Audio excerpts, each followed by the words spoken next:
हमारी इस वीडियो का ऑब्जेक्टिव है आपको इम्पोर्टेंट रिसोर्स बताने के लिए कि इम्पोर्टेंट रिसोर्सेज क्या क्या ज़रूरी हैं NDA एग्ज़ाम के लिए। जनरली क्या होता है कि पहला रिसोर्स जो हमारे दिमाग में आता है वो आता है 12th स्टैंडर्ड के बाद, जब हम 12th क्लास का रिजल्ट आ जाए या हमने एग्ज़ाम कंप्लीट कर लिए हो, एग्ज़ाम दे दिए हो मार्च में, तो उसके बाद हमारे दिमाग में क्या आता है, अगर हमें NDA NA के लिए प्रिपेयर करना है तो हमें कोचिंग जाना चाहिए।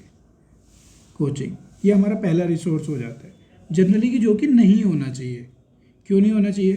देखो, एग्ज़ाम है कब होता है, मार्च या अप्रैल में होता है पहला एग्ज़ाम, सेकंड कब होता है, सितंबर में होता है। तो अगर हम इस बेसिस पे अपने आप को देखें तो हम क्या देखते हैं कि पहली चीज़ क्या आती है, यूपीएससी हर साल यूपीएससी कंडक्ट कराता है ना, सबको पता होगा, तो नोटिफिकेशन निकालता है।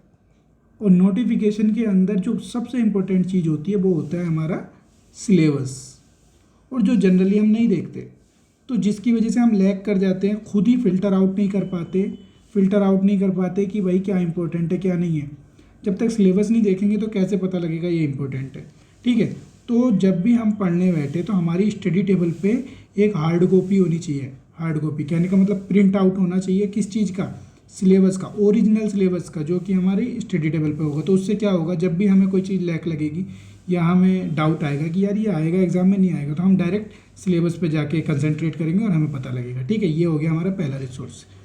अगर हम सेकंड रिसोर्स की बात करें तो हमें कैसे पता लगेगा कि सिलेबस का ये पॉइंट, सपोज करो कोई भी पॉइंट है, अलजेब्रा का कोई पॉइंट ले लीजिए कि आइडेंटिटीज़ ले लेते हैं, हमें कैसा पता लगेगा कि अलजेब्रा का ये पॉइंट हमारे लिए इंपॉर्टेंट है? कैसे पता लगेगा? क्योंकि हम जाके प्रीवियस ईयर क्वेश्चन पेपर देखेंगे। ठीक है, जब हम प्रीवियस ईयर क्वेश्चन पेपर देखेंगे, हम उसमें देखेंगे मोस्ट रिपीटेड रिसेंट ईयर्स में कौन सा टॉपिक आया, तो उससे हमें पता लगेगा भाई ये रिसेंट ईयर में आ रहा है और ये इंपॉर्टेंट है। तो हमारे लिए सेकंड जो मोस्ट इंपॉर्टेंट चीज़ है वो क्या हो जाता है, previous year question paper.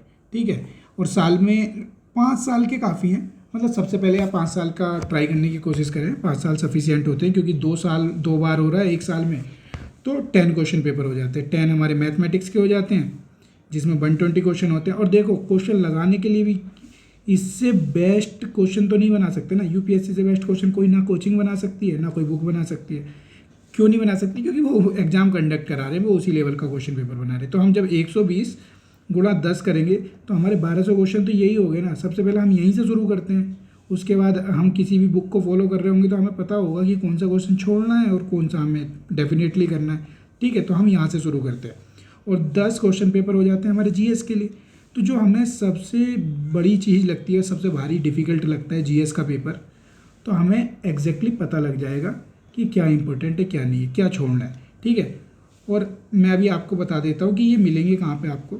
Previous year का जो नोटिफिकेशन है, अभी इस बार का भी हाँ एग्ज़ाम फॉर्म निकले हुए हैं, आप सरकारी रिजल्ट पे जाओगे या फिर डायरेक्टली ये यहाँ पे मिल जाएगा आपको नोटिफिकेशन, या दूसरी चीज़ डायरेक्ट यूपीएससी की वेबसाइट पे जाके नोटिफिकेशन देखोगे, NDA NA का मिलेगा, तो वहाँ पे उसको खोलोगे तो वहाँ पे आपको सिलेबस मिलेगा। उस सिलेबस की कॉपी निकलवा लेनी है, 3, 4 या 5 पेज की कॉपी है। उसमें एग्जैक्टली ये भी दिया हुआ है कि आपके कौन से सब्जेक्ट के को कितना परसेंट सिलेबस आने वाला है। ठीक है, तीसरा रिसोर्स क्या हो जाता है, यार इंग्लिश में हम बहुत लैग कर जाते हैं जनरली। ये मेरा एक जनरल पर्पस से, एक्सेप्शनल केस की बात नहीं कर रहा हूँ।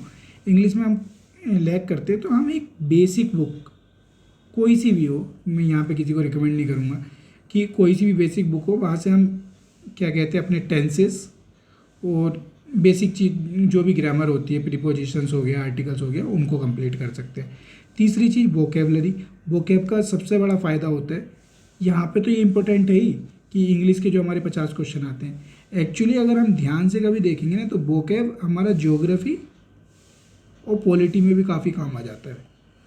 इससे क्वेश्चन होने की संभावना बढ़ जाती है। मैं ये नहीं कह रहा कि वोकैब से क्वेश्चन हो जाते हैं, मैं ये कह रहा हूँ कि जब हम क्वेश्चन अच्छे तरीके से समझ लेते हैं ना, तो उसके बाद चांसेस बढ़ जाते हैं क्वेश्चन को अटैम्प्ट करने के। ठीक है, और 5वीं चीज़ जो कि भाई बहुत ही ज़्यादा इंपॉर्टेंट है, कॉन्फिडेंस होना चाहिए कि मैं कर सकता हूँ, मैं कर सकती हूँ।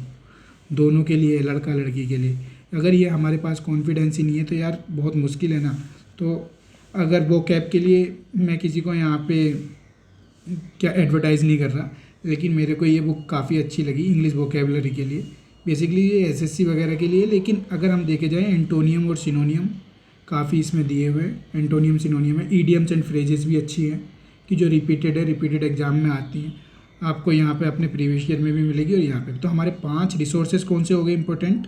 पहला हो गया सिलेबस की हार्ड कॉपी कि जो आपकी डेस्क पे स्टडी टेबल पे होनी ही चाहिए। सेकंड हो गया प्रीवियस ईयर क्वेश्चन पेपर, इनकी भी आपके पास हार्ड कॉपी होनी चाहिए। अगर हार्ड कॉपी नहीं है तो सॉफ्ट कॉपी तो यार कंपलसरी होनी ही चाहिए। उसके बाद कोई भी इंग्लिश ग्रामर की बुक खरीद सकते हैं। और वोकेबलरी के लिए रिकमेंडेड है मेरी तरफ से तो, लेकिन आपकी अगर वो कोई अच्छी दूसरी बुक लग रही है तो वो पढ़ सकते हो। और कॉन्फिडेंट रहो यार, आप नहीं करोगे तो कौन करेगा, ठीक है। और एक नई हैबिट जो मैंने यहाँ पे छठा लिखा नहीं है, न्यूज़पेपर पढ़ने की हैबिट होनी चाहिए। कोई सा भी, मैं ये नहीं कह रहा कि द हिंदू ही पढ़ो, कोई ज़रूरी नहीं है। इंडियन एक्सप्रेस पढ़ सकते हो यार, ठीक है, इंडियन एक्सप्रेस पढ़ सकते हो। क्योंकि अगर आप में ये रीडिंग हैबिट बन जाएगी ना, तो रीडिंग हैबिट के बाद क्या होगा कि जो एक चीज़ बोलते हैं ना, एक ईडियम से, reading between the lines, read between the lines, कि जो चीज़ बेसिकली लिखी भी नहीं होती ना, तो वो भी हमें समझ में आ जाती है यार। तो ये न्यूज़पेपर वगैरह पढ़ने का फ़ायदा है, आपको न्यूज़पेपर पढ़ना चाहिए। और जो जनरल टर्मिनोलॉजी होती हैं हमारे एग्ज़ाम में आती हैं वो भी मिलती है, और आपकी वोकेबलरी तो बढ़ेगी, वोकेब भी बढ़ेगी, काफ़ी फ़ायदा होगा, ठीक है। Thank you. और अगर हाँ आपको कोई भी क्वेरी हो तो आप इस नंबर पे कांटेक्ट कर सकते हैं, लेकिन प्लीज़ व्हाट्सएप करना यार, कॉल उठाना बड़ा मुश्किल हो जाता है, ठीक है। तो हमारा यही पर्पज़ रहेगा, टारगेट NDA, और हम यही करते रहेंगे, ट्राई करेंगे कि आप सबका हो, जितनी हेल्प कर सकते करें। Thank you, bye.